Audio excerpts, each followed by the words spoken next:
কিভাবে আবাদ করা যায় সেই জন্য আপনারা ফিকিরে থাকবেন, আপনারা সচেতন থাকবেন, আপনারা চেষ্টা করবেন। এবং আমি আপনাদের কাছে ওয়াদা করতে পারি যে আপনারা যত চেষ্টা করবেন সমস্ত চেষ্টার সঙ্গে আমি আপনাদের সঙ্গে শরীক থাকবো। আলহামদুলিল্লাহ।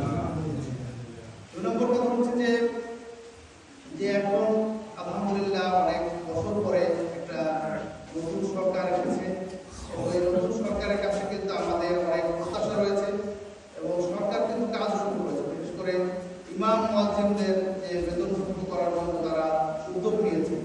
আমি জানি না মনে এটা খোঁজ দেবেন বা আমাদের প্রদীপ সাহেব হুজুর আছেন, উনি তো নিজেও একজন সুপারিনটেন্ডেন্ট। তো এই মসজিদ তালিকাভুক্ত হয়েছে কিনা, যদি তালিকাভুক্ত না হয় কোনো সমস্যা থাকে সে ব্যাপারে আমাকে অবহিত করবেন। আমি ইনশাআল্লাহ যেখানে যে ধরনের ব্যবস্থা নেওয়া দরকার হয় আমি ইনশাআল্লাহ আপনাদের পক্ষ থেকে আমি নিই। তারপরে যে ইসলামিক ফাউন্ডেশন বা ইসলামিক মিশন তাদের যে প্রজেক্ট আছে, আমি আসলে এই প্রজেক্টগুলো কিন্তু খুঁজে বের করতে পারবো না। এই প্রজেক্টগুলো আপনারা বের করে দেবেন, আমি সেখানে যা যা কাজ করা দরকার ইনশাআল্লাহ আমি চেষ্টা করব।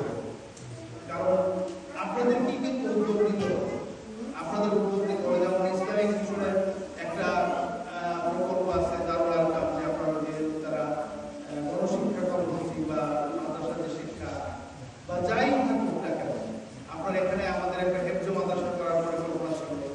তো আপনার মসজিদটা আবাদ করার জন্য যা যা করা দরকার আপনারা সপ্তাহে একদিন না পারেন অন্তত মাসে একদিন আপনারা বসেন এবং আপনার পরিকল্পনা করেন এবং সেই পরিকল্পনা অনুযায়ী আপনারা কার্যক্রম শুরু করেন এবং আপনাদের সকল দিনই কার্যক্রমে আমি ইনশাআল্লাহ আপনাদের সাথে শরীর হবো ইনশাআল্লাহ। এবং সেখান থেকে সরকারি হোক বেসরকারি উদ্যোগ হোক আমার নিজস্ব উদ্যোগ আমি আপনাদের সঙ্গে থাকবো। আর প্রিয় মুসল্লিরা, আপনার এলাকাতে নতুন বেশ কিছু মসজিদ হয়েছে, এটা আলহামদুলিল্লাহ আমাকে শুকরিয়া যে আপনার মসজিদ বাড়ছে। কিন্তু মসজিদ বাড়ার সঙ্গে সঙ্গে আমাদের কিন্তু মুসল্লিও বাড়তে হবে। আমাদের কিন্তু আমাদের স্বভাব চরিত্র পরিবর্তন করতে হবে। আপনার নামাজের যে মানে আপনার লক্ষ্য, যেমন কোরআন শরীফের একটা আয়াত আছে, নিশ্চয়ই নামাজ সমস্ত পাপাচার থেকে মানুষকে বিরত রাখে। এই যে নামাজের যে উদ্দেশ্য, নামাজের যে লক্ষ্য, এই লক্ষ্য কিন্তু আমাদের সকল মুসলিমদের মধ্যে পৌঁছে দিতে হবে এবং আমাদেরকে কিন্তু এই ব্যাপারে সচেতন হতে হবে। এবং যারা আমরা নামাজ না পড়ে তাদেরকে নামাজের দাওয়াত পৌঁছে দিতে হবে, তাদেরকে নামাজের উদ্বুদ্ধ করতে হবে, নামাজে নিয়ে আসতে হবে। আর আপনারা অবশ্যই এই মসজিদে আসবেন বা যখন আপনারা বিভিন্ন জায়গায় যাত্রা করে থাকেন তখন যেখানে যে মসজিদ পান সেখানেই নামাজ পড়বেন।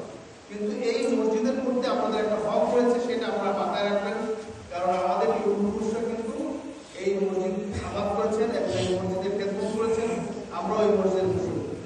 আরেকটা জিনিস আমি আপনাদেরকে বলতে চাই যে আপনার এই এলাকাতে অনেক লোকই জন্মগ্রহণ করেছে, অনেক লোকই আছে, কিন্তু সব লোক কিন্তু এই এলাকায় ফেরত আসার সুযোগ পায় না। জীবিকার সন্ধানে হয়তো বিভিন্ন জায়গায় গিয়েছে, ঢাকাতে গিয়েছে, খুলনাতে গিয়েছে, চট্টগ্রাম গিয়েছে, দিল্লিতে গেছে বা আমেরিকাতে গেছে, বিভিন্ন জায়গায় গিয়েছে, কিন্তু সবাই কিন্তু আবার এই মাটিতে ফেরত আসার সুযোগ পায় না। আমি